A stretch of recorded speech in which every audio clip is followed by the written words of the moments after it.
Merci de ces contributions très dynamiques. Oui, on peut les applaudir.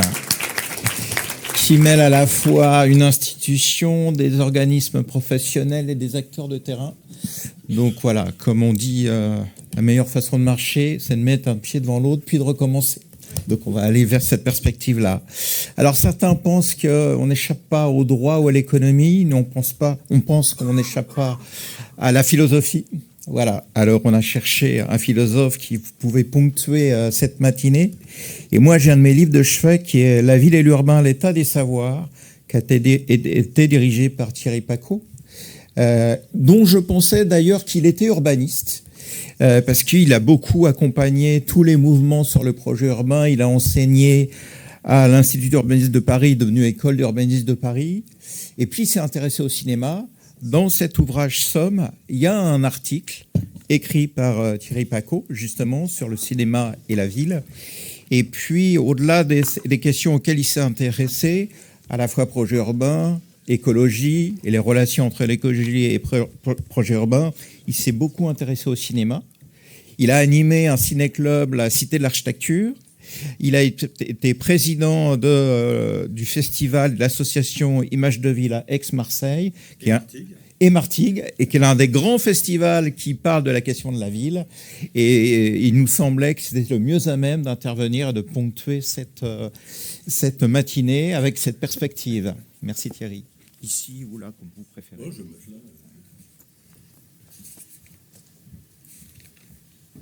Bonjour, ça va? Alors, j'étais acheté des oranges à Martin à Hérouville-Saint-Clair, donc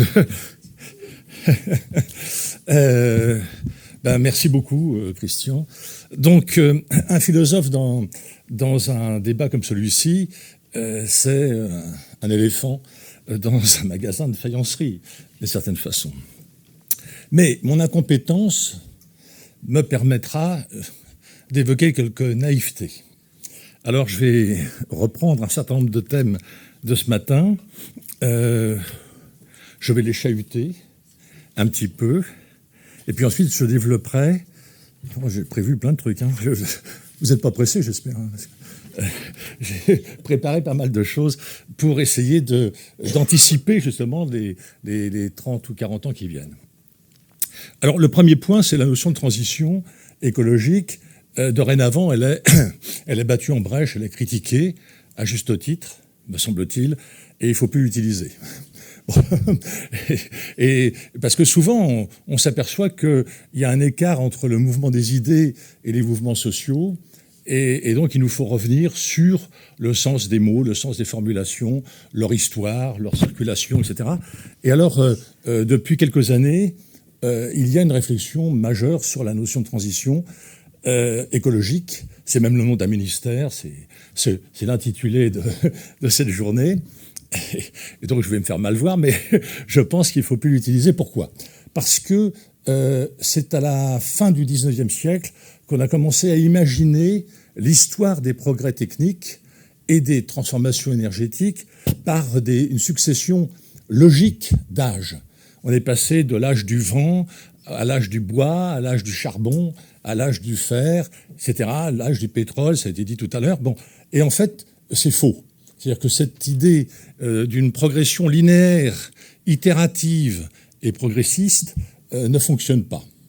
Alors, maintenant, les historiens nous le démontrent, chiffres à l'appui, pour qu'il y ait du charbon, une exploitation des mines de charbon, eh bien, il faut une surconsommation de bois. Parce qu'il faut étayer les galeries, parce qu'il faut faire des puits en bois, parce qu'il faut des wagonnets en bois, parce qu'il faut des rails en bois, parce qu'il faut des seaux en bois. Et puis, quand on veut développer le pétrole, il faut aussi surconsommer du bois pour les derricks, pour les cuves, etc., etc. Et aujourd'hui, la Chine, qui produit la moitié des automobiles électriques au monde, les produit avec du charbon, c'est-à-dire avec du bois. Donc, quand vous achetez une voiture électrique chinoise, vous roulez au charbon et au bois, et non pas à l'électricité. Donc, cette notion de transition écologique est fausse. C'est un schéma intellectuel périmé qui nous empêche de comprendre justement les interrelations qui existent entre ces diverses énergies. et ses divers matériaux et matières premières. Alors, j'ai fait l'historique du mot transition quand même, parce qu'il se trouve que par ailleurs je suis lexicographe pour le Larousse illustré, enfin bref.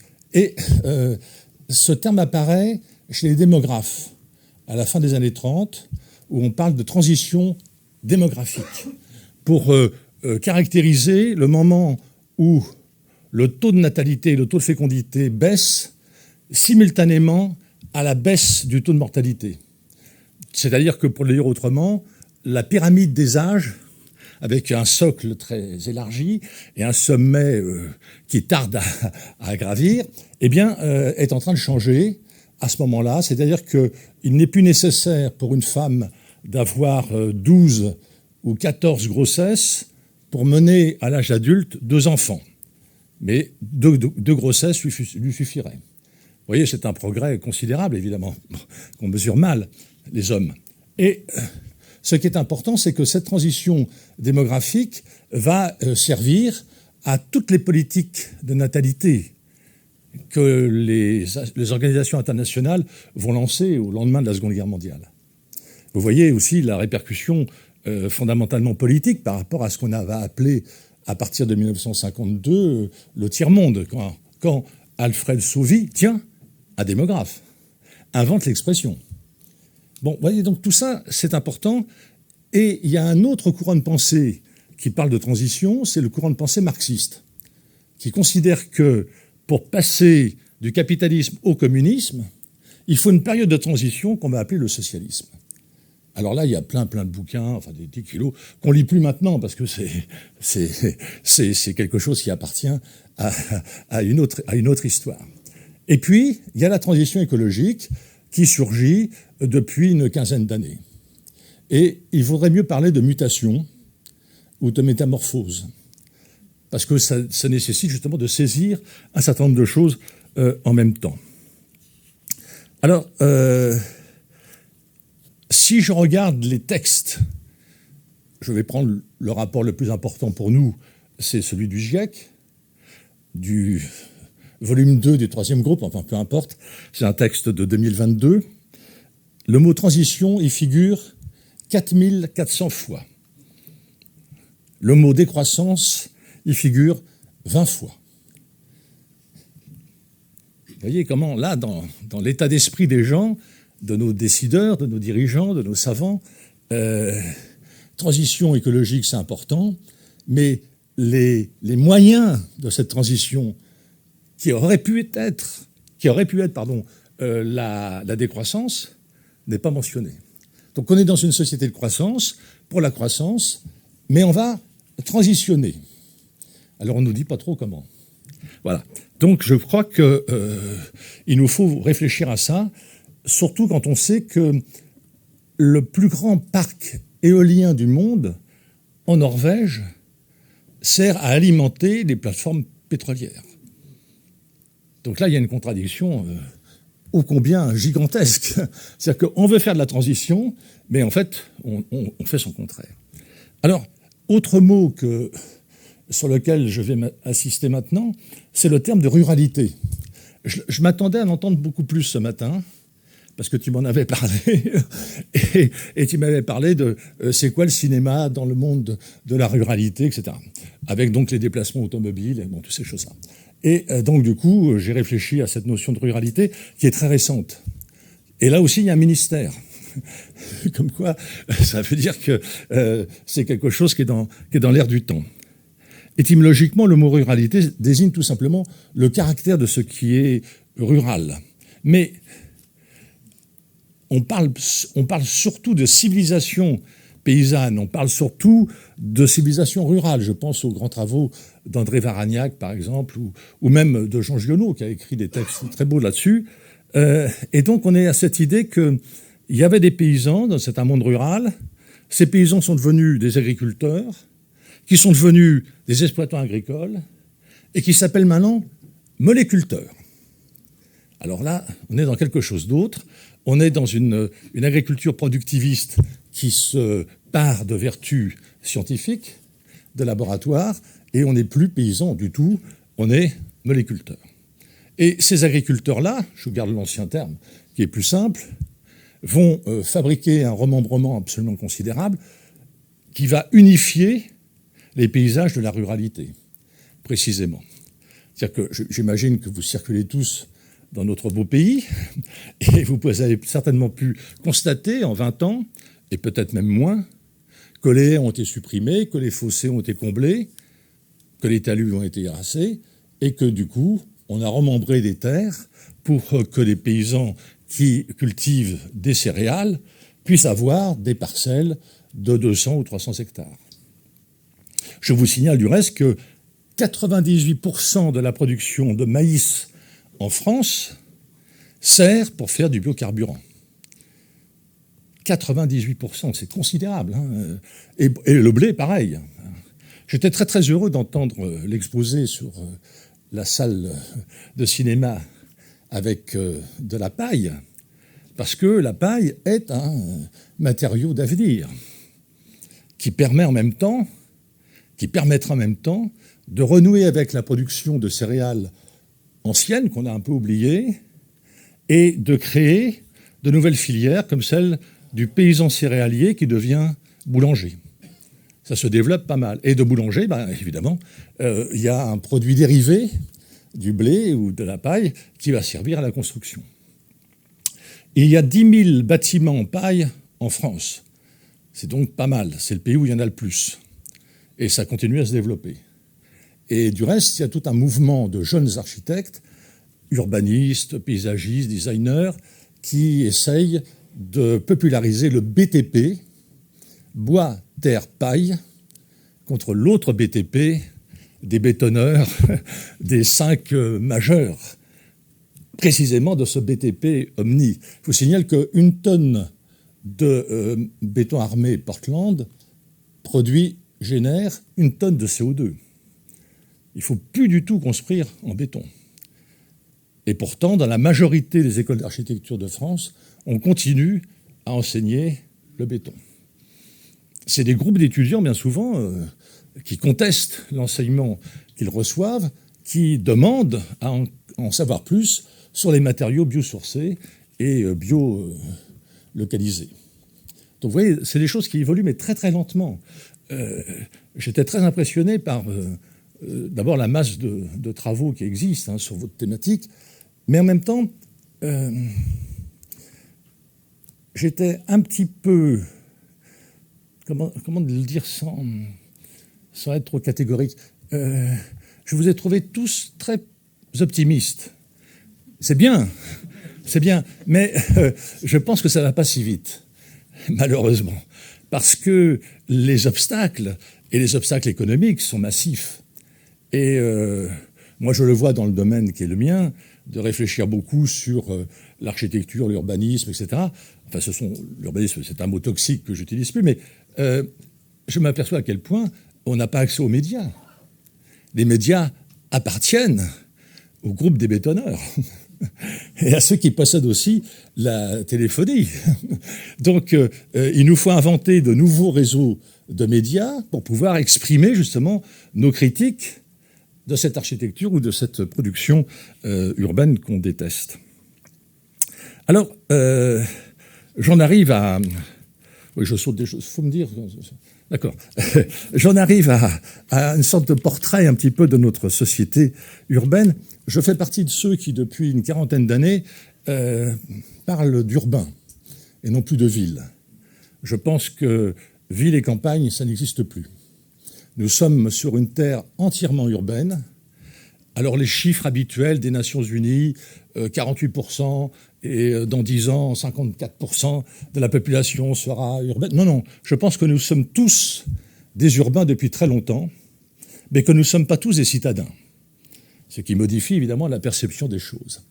Et alors, il y a un phénomène que j'ai appelé au siècle dernier l'urbanisation des mœurs, c'est-à-dire quelque chose qui véhicule des comportements et des valeurs aussi bien alimentaires, vestimentaires, sexuels, éducationnels, etc., sur l'ensemble des territoires.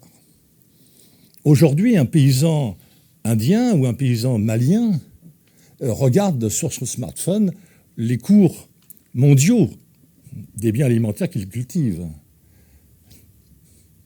En cela, il est, dans le chiffre qui a été donné, il doit regarder 4h30 par jour, au minimum, son écran, vraisemblablement. Et puis, il ne va pas au cinéma non plus, mais il faut avoir ça en tête. C'est-à-dire qu'il y a une urbanisation des mœurs qui a déjà été repérée par un auteur français qu'on a oublié, qui s'appelle Placide Rambaud, qui, à la fin des années 60, a analysé la manière dont les populations dites rurales s'urbanisaient dans leur tête. Et cette urbanisation dans leur tête, c'est-à-dire les valeurs de la ville qui pénétraient le monde encore rural, se faisait par les catalogues de vente par correspondance, la Redoute, les Trois Suisses, etc., par le congélateur, qui permettait de faire des courses dans les supermarchés et de les avoir à proximité, et puis par les manuels scolaires, donc par l'école, qui valorisait ô combien le monde urbain au détriment du monde rural, et puis par le tourisme. Le tourisme, et Placide Rambaud, qui est un montagnard, a analysé le tourisme d'hiver, montrant à quel point les sports d'hiver étaient un moyen incroyable de transplanter des modes urbaines dans le monde montagnard, dans des villages de montagne où il n'y avait plus que 1 ou 2 fermiers. Parce que c'est ça la ruralité dont on nous parle. C'est une ruralité sans agriculteurs. 390 000 exploitations agricoles en France, 69 millions d'habitants, 390 000 fermes. Pas si vous voyez, c'est rien. Culturellement, c'est très important, bien sûr, mais au niveau de la force de frappe, je mets des guillemets à cette expression un peu abusive, c'est excessivement faible. Et quand on sait que sur ces 390 000 agriculteurs, la majorité est du côté du productivisme, on voit que la référence à l'écologie et aux soucis ou aux préoccupations environnementales sont totalement secondaires. Il faut bien qu'on ait évidemment tout ça en tête. Sur 32 000 communes, en France, il y a 26 000 communes qui n'ont pas un commerce. Sur 32 000 communes, il y a à peu près 26 millions d'habitants qui sont dans ces zones qu'on appelle rurales. Donc, vous voyez, ça change tout, parce que on n'a pas 26 millions de ruraux. On a 26 millions d'urbains qui résident dans des zones anciennement rurales, mais qui ont adopté les modes de vie urbains. Alors, je ne sais pas, pour Hérouville-Saint-Clair, il faudrait faire des enquêtes sur d'autres, sur Redon, etc., voir la cartographie du public. Est-ce qu'il vient plutôt de la ville ou de celle d'à côté, qui est Caen, ou bien est-ce que ça vient de beaucoup plus loin, dans des tout petits hameaux, dans des tout petits villages, forcément en automobile? Donc ça, c'est des questions qu'il faut avoir en tête. Mais c'est planétaire. C'est planétaire. En France, on a appelé ça l'étalement urbain. Expression très curieuse. En Italie, on appelle ça la città diffusa. Dans les pays anglo-saxons, urban sprawl. En Allemagne, Zwischenstadt, la ville entre deux villes, si vous voulez. Donc partout, on constate ce que moi j'ai appelé l'urbanisation diffuse. On constate cet urbain généralisé, si vous voulez, et qui fait que on a les mêmes horaires partout.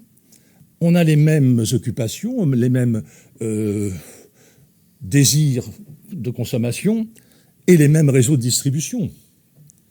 Et donc, ça donne une homogénéisation, si vous voulez, très importante des comportements, y compris, du reste, j'imagine, pour choisir le film qu'on va aller voir si on va au cinéma.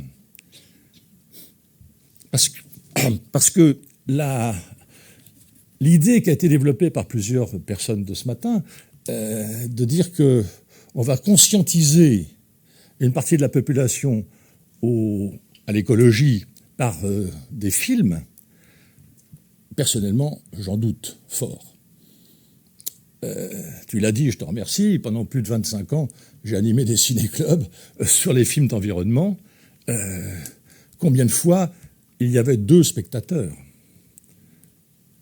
Un à Martigues. Et là, vous êtes désemparés. vous faites une programmation que vous trouvez excellente, vous avez regardé plein de films, vous avez éliminé ceux qui étaient vraiment médiocres, vous faites venir une personnalité de la philosophie ou de la sociologie ou de l'agronomie qui est connue, ou un petit peu connue, vous faites des affichages, etc. Bon. Et puis vous avez un spectateur. Je me souviens à Marseille, 3 spectateurs pour un film dont le commentateur était Gilles Clément, qui est un homme admirable, un jardinier paysagiste incroyable, lui-même était quand même un petit peu déçu. Donc, n'allons pas trop vite. La conscientisation, c'est-à-dire l'éveil d'une certaine population à certains thèmes, ne se fait pas comme ça. Ça se fait que si il y a cette acceptation d'une culture environnementale. Et la culture environnementale, il faut la constituer, il faut la faire. Et il faut la faire avec des films, avec des romans, avec des rappeurs, avec des slameuses, etc. Il faut le faire comme ça. Mais c'est un temps inouï. Parce que contre nous, je nous associe tous dans ce combat, contre nous, il y a les médias, il y a une partie des réseaux sociaux, des influenceurs, et puis il y a l'école. L'école, le lycée, l'université. Pourquoi ? Alors là, je saute plein de trucs, parce que on n'est pas d'accord sur la notion d'écologie. Alors, qu'est-ce que c'est que l'écologie pour moi ? L'écologie pour moi, c'est une méthode, au sens grec, méthodos, avec odos, qui signifie la voie, qui signifie le chemin du connaître. Et ce chemin du connaître, cette méthode qu'est l'écologie, elle combine en permanence la transversalité, le processus et l'interrelation. C'est pour vous dire que c'est très difficile à adopter une démarche écologique, à écologiser notre esprit, à écologiser, par exemple, un conseil municipal. Tu parlais des élections récentes.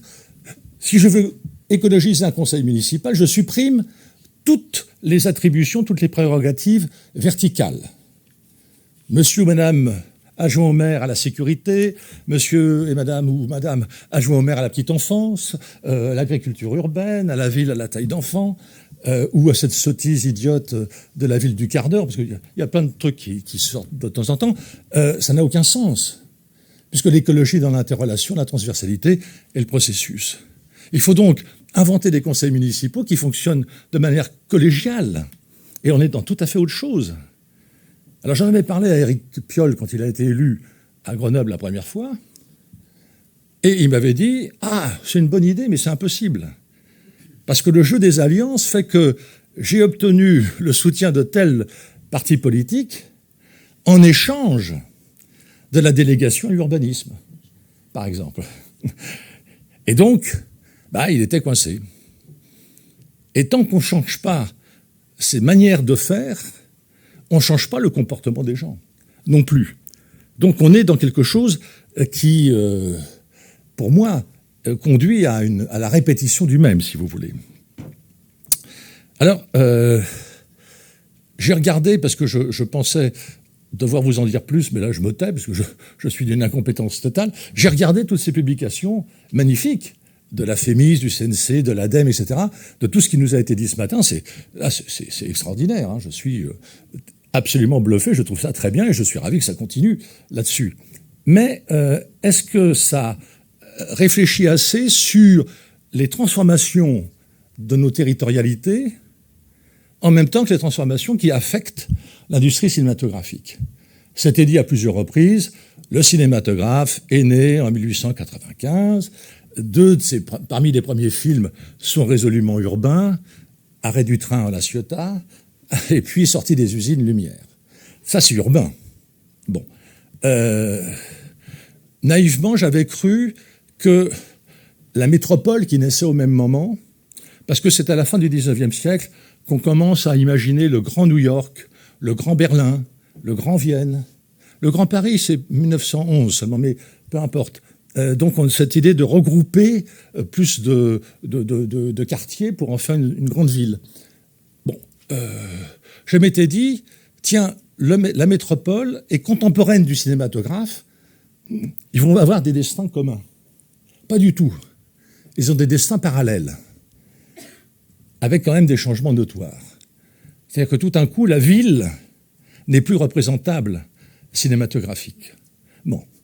Si vous prenez le film où la ville est majeure, c'est-à-dire Mon oncle, qui est un film de 1958, vous voyez très bien des scènes entre deux quartiers d'une petite ville de banlieue qui reste de taille modeste, Saint-Maur-des-Fossés, puis à côté, il y a le nouveau Créteil qui est en train d'être édifié. Et il y a déjà l'automobile, les embouteillages. Mais ça va, on peut filmer ça. Mais si je veux filmer Los Angeles, qui est grande comme la Bretagne, c'est difficile. Collateral, par exemple, qui est un film tout à fait passionnant,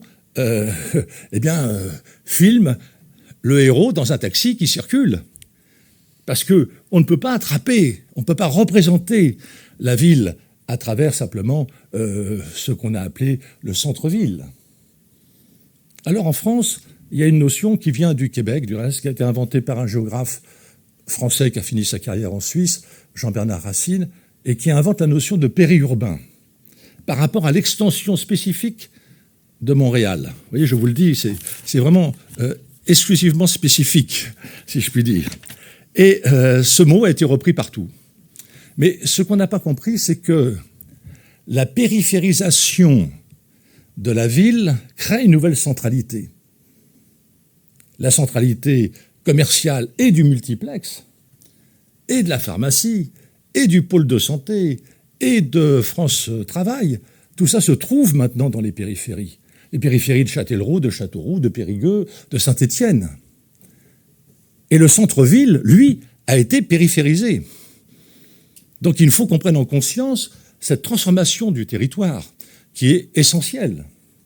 C'est-à-dire que du coup, il n'y a plus cette centralité qu'on connaissait, sauf dans quelques rares villes qui fonctionnent sur le tourisme massifié.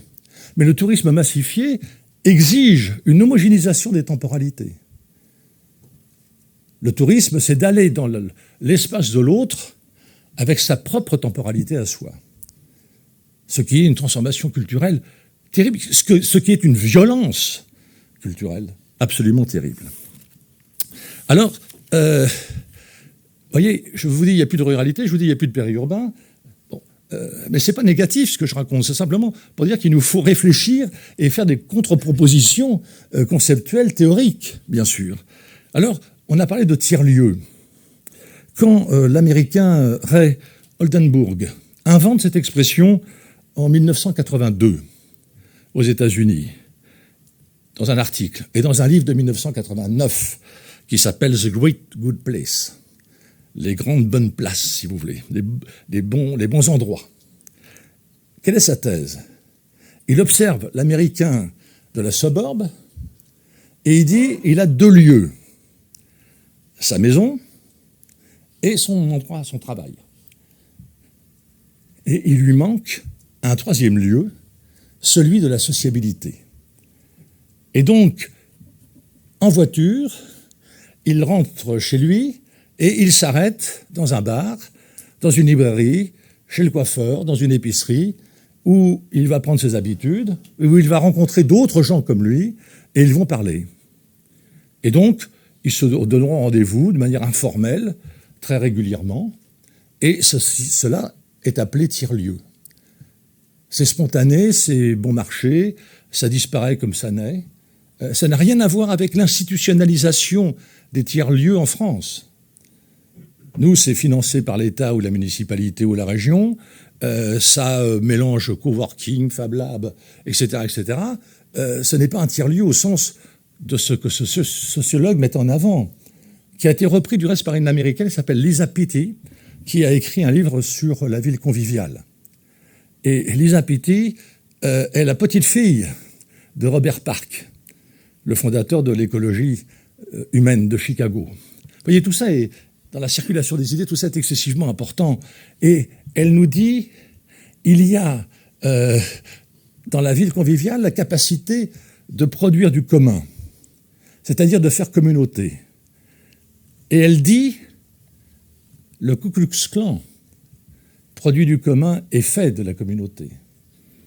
Alors ça, évidemment, vous vous arrêtez sur cette phrase, parce que vous vous dites, tiens, je la croyais de gauche. Et non, pas du tout. Elle veut nous comprendre que précisément, même des gens qu'on ne supporte pas et contre lesquels nous allons nous battre, sont capables aussi d'émettre une communauté. Attention, les termes n'appartiennent pas seulement à la bonne conscience d'une partie des démocrates, surtout aux États-Unis. Donc il nous faut, vous voyez, réfléchir beaucoup sur tous ces thèmes-là. Et j'avais repris tous les propos actuels sur... parce que c'est une notion très, très difficile, cette notion de commun, communauté. Alors en France, on n'aime pas communauté, parce que ça fait communautarisme. Mais il faut l'utiliser, il faut se battre pour dire que c'est un terme très beau et très intéressant. Le commun, c'est pas des biens publics. Vous voyez, là, il y a une approche économiciste, avec Yann Ostrom qui a eu le prix Nobel, tout ça maintenant, alors les biens publics et communs, on les mélange un peu. Non, il y a des communs qui sont immatériels. Il y a des communs qui sont vandalisés en permanence. J'en citerai un qui est magnifique, c'est le silence. Le silence est un commun, mais de plus en plus rare. La rue devrait être un commun, mais ce n'est plus un commun, c'est une voie de circulation. Les lieux urbains devraient être des communs, mais pour ça, il faut les cultiver.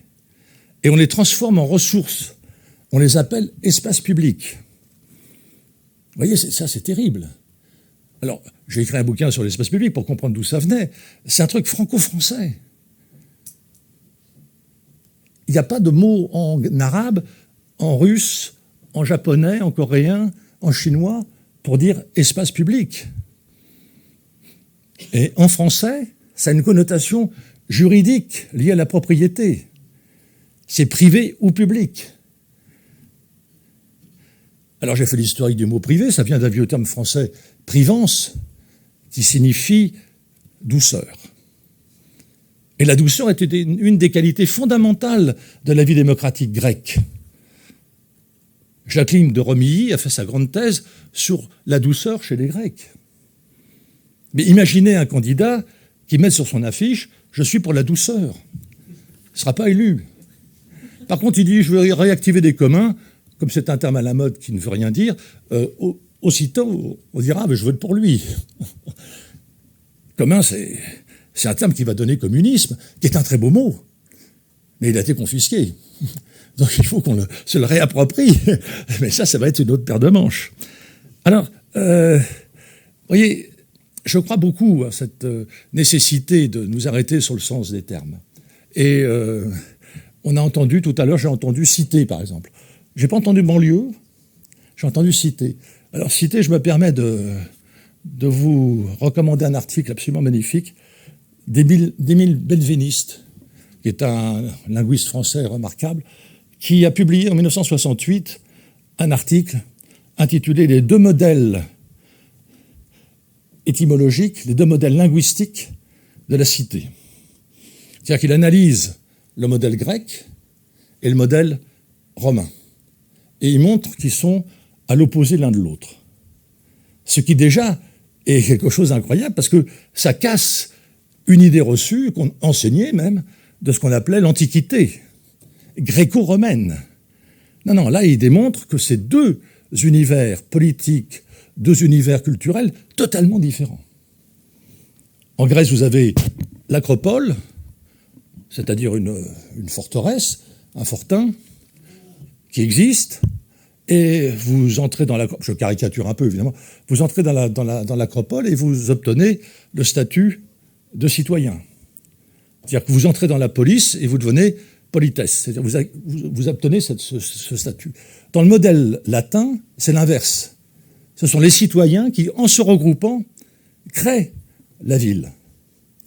Donc ces deux modèles, vous voyez, tout à fait contraires, qui vont perdurer dans notre imaginaire collectif. Donc il nous faut savoir de quel côté on est. Si on est pour la cité du genre police ou si on est dans la cité du genre URPS. Alors là, on est dans tout à fait autre chose. Bon, je dois... 5 minutes, oui, non, 5 minutes, bon. Alors, donc, bah oui, donc... Qu'est-ce que c'est que le cinéma? Non, mais je plaisante parce qu'il faut quand même un peu rigoler. Le cinéma, et c'est lié à tout ce que je viens de dire, c'est dans l'émission Cinéma, une émission très très célèbre des cinéphiles et pas seulement, en 1987, que l'équipe va filmer ce philosophe Jean-Luc Godard, philosophe suisse, bien connu, et il le questionne sur son projet de faire une histoire du cinéma. Et des fois, déjà, Godard ironise parce qu'il leur dit, je vous montre des images de tournage de films où ils étaient 4 ou 5, et là, vous êtes à 7 pour venir me filmer pendant un quart d'heure en Suisse. Donc, il trouvait ça un peu bizarre. Bon. Et puis, il dit, mais c'est le cinéma, c'est pareil que la ville, ça se transforme tout le temps. Et puis il dit, la ville, par exemple, regardez, tous les transports ont changé. Et à ce moment-là, il a un éclair de génie. Il dit, bah, le cinéma, c'est le dernier transport en commun. Alors ça, je crois que c'est une très très belle phrase. Ça a été dit par plusieurs ce matin. Le transport, chez Corneille ou chez Racine, c'est un transport amoureux. C'est une émotion qui vient du verbe mouvoir, qui va donner émouvoir. Donc c'est bien un transport, c'est quelque chose qui nous transporte quelque part. Et dans ma longue expérience d'animateur de ciné-club, comme tu le disais, c'est très rare les films qui cessent et qui provoquent une tempête d'applaudissements, même s'il y a 2 spectateurs. C'est très rare. Et l'applaudissement, c'est le signe de ce transport en commun. Je vous donne un exemple. Donc, au Forum des Images, pendant des années, je faisais une soirée comme ça par mois. Et, des films extraordinaires. Et je passe Ressources humaines. C'est un film très, très fort, très puissant. Et là, l'écran s'éteint et tout le public applaudit. Public très nombreux, ce jour-là, applaudit. Tellement les gens étaient saisis par le poids du déterminisme social qui pesait sur les personnages de ce film. Et tout le monde partageait cette idée d'une injustice qui était révélée par le film. Alors là, on comprend que le film, il est cette révélation précisément. Et il est fait de plein d'images. Et il ne faut jamais oublier que l'anagramme d'images, c'est magie.